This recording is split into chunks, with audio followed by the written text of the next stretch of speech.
Ibrahim Traore arrived in Moscow, and what happened next stunned the world.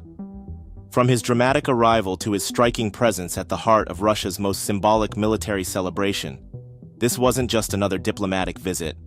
This was history being made before our eyes. What are the hidden moments you missed? What signals did his every move send to world powers watching closely? Let's break it all down.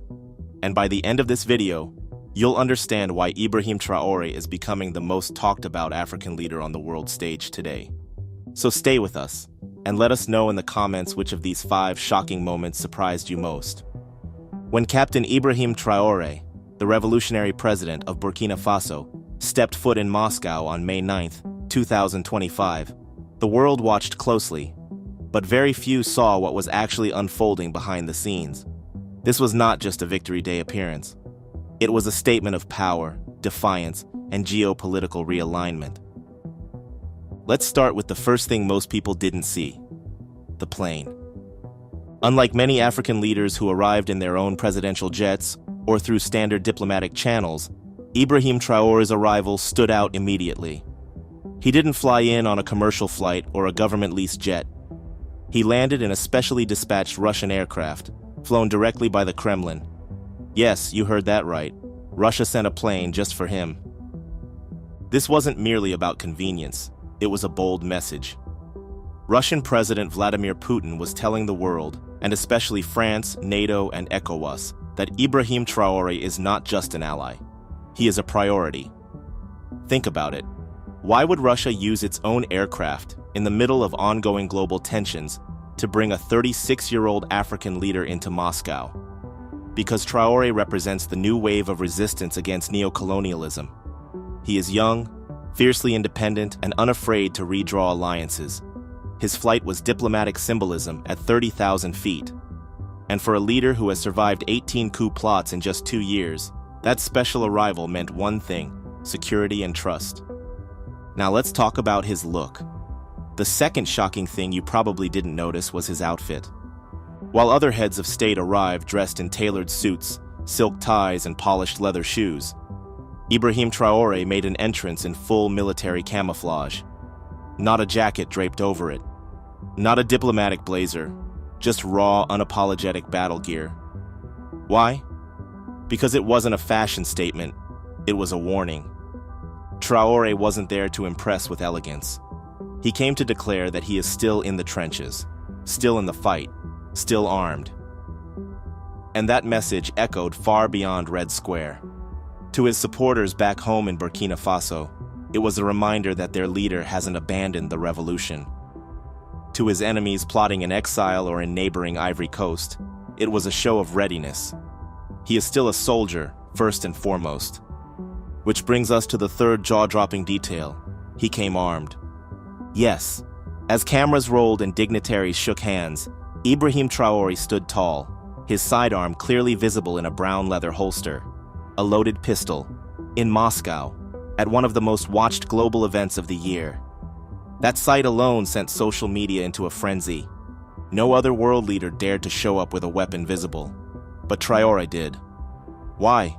Because he knows better than anyone that security isn't just about bodyguards, it's personal. After surviving 18 coup attempts, he carries his survival on his hip. That pistol wasn't just protection, it was symbolism. That Burkina Faso's leadership is not asleep. That the revolution is not soft. That he doesn't just trust his guards, he is his own guard. Some called it defiant, others called it inspiring, but no one ignored it. The fourth shocking thing you missed? The crowd's reaction. Ibrahim Traore wasn't just present in Moscow, he was the center of attention. From the moment he stepped off the Russian plane to the moment he stood alongside President Vladimir Putin, all eyes followed him. Kremlin officials escorted him personally. His military attire, his youth, his calm but assertive demeanor, it captivated everyone. Russian media repeatedly zoomed in on him. Diplomats wanted photos. Journalists scrambled for quotes. Analysts began asking, who is this African leader breaking every rule of protocol with such confidence? Even during the Grand Parade, when the Russian army marched in formation and jets thundered overhead, You could see the camera lens frequently cutting to Traore, unlike many other attendees. And what many didn't realize was this: he wasn't there just to watch, he was there to engage. Which brings us to the fifth, and perhaps most politically significant, shocking moment. Ibrahim Traore had dinner with the world's most powerful leaders that evening. Yes, before the parade, Putin hosted a high-level state banquet in the Kremlin. Seated around that elite table, Chinese President Xi Jinping, Brazilian President Luiz Inácio Lula da Silva, Venezuelan President Nicolás Maduro, and yes, Captain Ibrahim Traore. In that room, in that moment, the axis of new global alliances was clear. A quiet message echoed across continents. The global South is talking. Without Western permission. African stories go global. Help us in pushing the message forward as we continue to inspire, educate, and empower. Subscribe now, like, and share our videos. And don't forget to hit that notification bell for our next videos. Now let's continue. Traore was not just shaking hands. He was networking. He shared light moments with President Umaro Sissoco Embalo of Guinea-Bissau, another African leader who just expelled ECOWAS troops and is tilting towards sovereignty. He spoke with Mnangagwa of Zimbabwe, El Sisi of Egypt, and the legendary Teodoro Obiang Nguema Mbasogo of Equatorial Guinea. The generational gap between Traore and Obiang is over 50 years, but here they were, equals at the table. One, Africa's youngest revolutionary. The other, Africa's longest-serving ruler. And Traore was not just in the room, he was holding his own. Now let's zoom out. What does all of this mean? First, Traore's visit to Moscow tells the world that Burkina Faso is no longer on the geopolitical margins. It's central, it's vocal, it's proud. Under his leadership, the country has rejected French domination, expelled Western troops, and embraced a doctrine of self-reliance. Russia's Victory Day parade became an unlikely but powerful platform for Traore to show the world that Africa is rising, and not under anyone's shadow. Second, the visit confirms Russia's commitment to the Sahel. The deployment of Russian commandos to protect Traore after previous coup plots wasn't just a favor, it was an investment. Russia sees Traore as a long-term partner, one who is helping reshape the balance of power in West Africa. His inclusion at the dinner table, his Russian plane arrival, and his bilateral talks with Putin all underscore that the relationship goes beyond photo ops. This is strategy. This is realignment. Third, Ibrahim Traore's message to young Africans couldn't have been clearer. He is 36. He carries a gun. He stands with giants. And he doesn't flinch. That symbolism alone has made him a hero for many across the continent.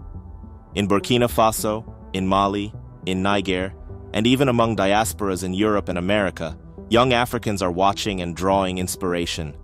A leader who dares, a leader who stands tall in a world of compromise. Now you may ask, wasn't it risky for Traore to attend such a high-profile event, especially after Ukraine's President Volodymyr Zelensky warned that Moscow might not be safe for guests? Yes, the risks were real, but that's what makes it even more remarkable. Traore didn't just attend. He owned the moment. He turned what could have been a footnote into a front-page headline. In the end, here's the biggest shocker that many still haven't grasped. Ibrahim Traore didn't just attend Victory Day. He stole the show. The images of him in military fatigues, pistol-strapped, standing beside world leaders, beaming under the Moscow skies, those will stay in the global memory long after the parade is over. What do you think? Was Traore right to wear his pistol? Was Putin's gesture of sending a special plane overkill or a masterstroke? And more importantly, is this the new face of African leadership? Let us know your thoughts in the comments. Which of these 5 moments surprised you most? And don't forget to like, subscribe, and share if you believe this story deserves to be seen by more people. Because in a world of scripted diplomacy, Ibrahim Traore is rewriting the playbook, one bold move at a time. Thanks for watching. We'll see you in the next video. Before we continue, welcome to Azizi Africa, where we bring the African vision to life and make. If you believe in an Africa that rises on its own terms, If you support this movement for self-reliance, dignity, and progress, then be part of the change. Like this video, share it far and wide, and let the world know that a new Africa is here.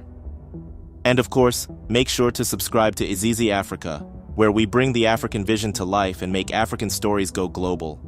Hit that notification bell so you never miss an update on the transformation happening across our great continent.